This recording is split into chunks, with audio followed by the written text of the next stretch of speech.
बेगम, मैंने सारे मंथ का सौदा और हफ्ते की सब्जी ले ली है, बस आ रहा हूँ घर। यकीनन धनिया की जगह पुदीना ले लिया होगा। तो वो उसकी जगह नहीं चलेगा क्या? लीमू की जगह इमली ले ली होगी। अ, काली मिर्च ली। यार लाल है तो काली किस काम की? मैदा लिया। नहीं। आलू नए लिए कि पुराने? तुमको कौन से चाहिए थे? पुराने। यार 2021 चल रहा है, नए सही नहीं है। मैंने कहा था ना तुम भुलक्कड़ आदमी हो। यार कहाँ, कुछ भूला थोड़ी हूँ मैं। भुलक्कड़ इंसान। व्हाट्सएप पर तुमने लिस्ट चेक ही नहीं की। अरे चेक की थी यार। ब्लू टिक तो दिखाई नहीं। वो यार पहली लाइन शो हो गई थी, मैं समझ गया था क्या क्या लाना है। पहली लाइन का सौदा लेकर आ रहे हो, बाकी 38 लाइन कौन लाएगा?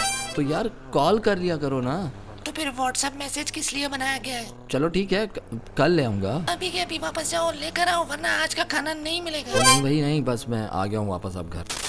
हाँ भाईजान, ये पुराने आलू कितने के दिए? बेल आइकन पे ऑल नोटिफिकेशन पे हिट करना ताकि हम लोग अपलोड करें तो तुम्हें नोटिफिकेशन तो आए कि हमने वीडियो अपलोड की है। पीछे फराज बिटवा के मुंह पे सब्सक्राइब करना, और ये वीडियो नहीं देखी तो टुकुर टुकुर काहे देख रहे हो, क्लिक कीजिए और वीडियो देखिए। प्लीज स्पॉन्सर दे दो।